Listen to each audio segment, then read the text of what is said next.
Hello, good morning everyone. आज हमारा lecture रहेगा BEd semester 4 paper 10 unit 3 infrastructural barriers for inclusion in school. यहाँ पर सबसे पहले हम लोग देखेंगे कि इंफ्रास्ट्रक्चरल फैसिलिटीज़ क्या क्या है किसी स्कूल के लिए। तो इंफ्रास्ट्रक्चर को हिंदी में आधारभूत संरचना, मूलभूत सुविधाएं या बुनियादी ढांचा भी कहते हैं।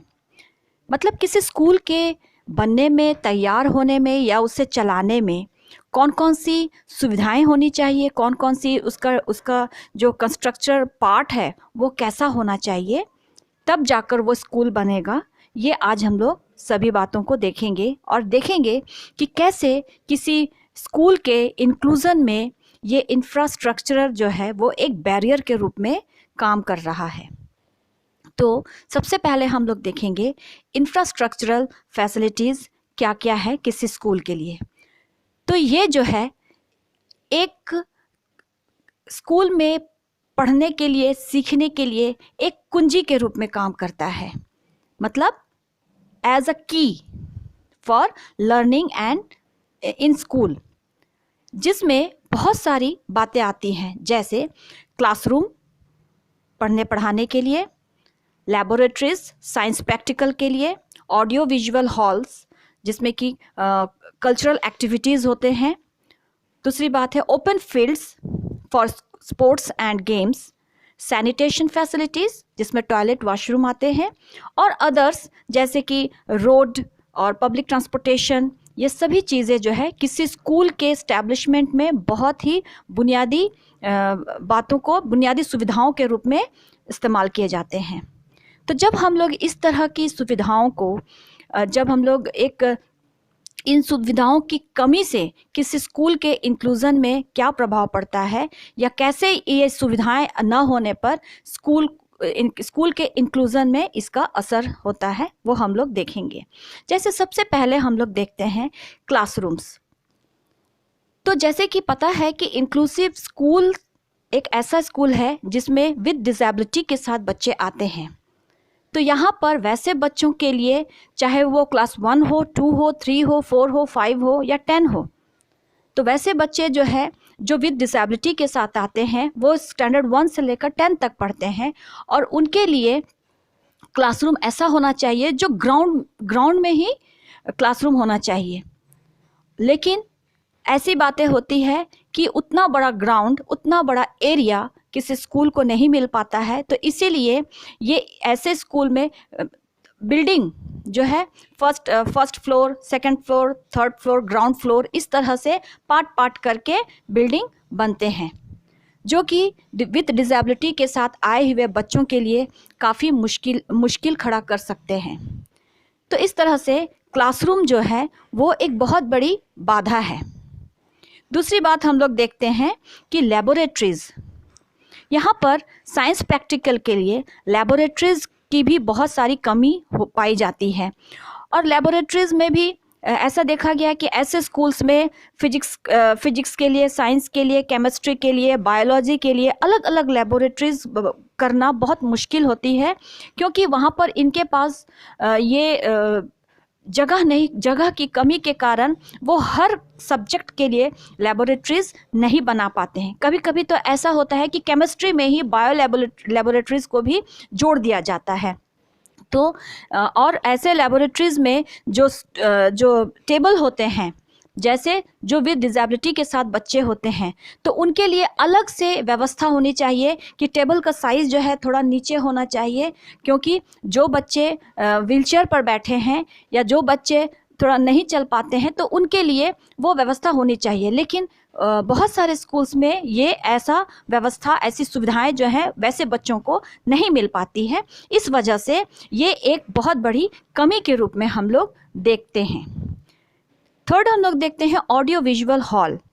ऑडियो विजुअल हॉल इस तरह से इतना बड़ा होना चाहिए कि अगर व्हील चेयर में बच्चा बैठा है या जो विद डिसेबिलिटी के साथ बच्चे आ रहे हैं, तो वो उनके बैठने के लिए उचित व्यवस्था या उचित चेयर सिस्टम जो है, सिटिंग अरेंजमेंट उस तरह से होना चाहिए।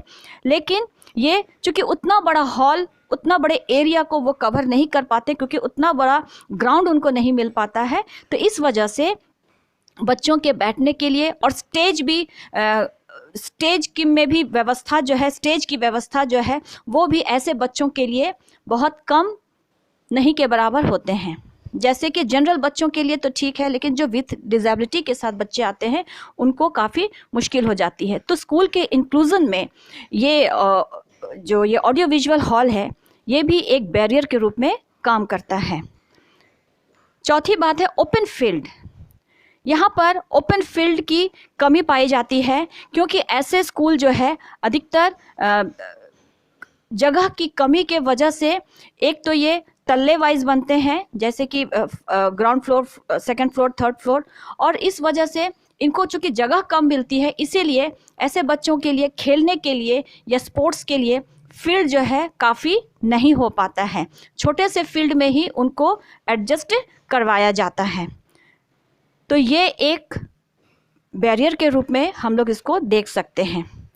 पांचवी बात है सैनिटेशन फैसिलिटीज़। यहाँ पर नॉर्मल बच्चों के लिए तो टॉयलेट वॉशरूम सही तरीके से बन जाते हैं, लेकिन अलग से एक वॉशरूम बनाना, अलग से एक टॉयलेट बनाना वैसे बच्चों के लिए जो विद डिसेबिलिटी के साथ आते हैं, तो उनके लिए इस तरह का वॉशरूम जो है वो नहीं बनाया जा सकता है, या तो जगह की कमी से भी नहीं बनाया जा सकता है, और बनता भी है तो 2-3 के बजाय केवल एक ही बन पाता है। जबकि स्टैंडर्ड 1 से लेकर 10 तक के स्टूडेंट्स यहाँ पर पढ़ते हैं, तो ऐसे बच्चों के लिए उस मात्रा में या उस संख्या में टॉयलेट वॉशरूम नहीं बनाया जा सकता है, जिस वजह से ये भी किसी स्कूल के इंक्लूजन में एक बहुत बड़ी बाधा है।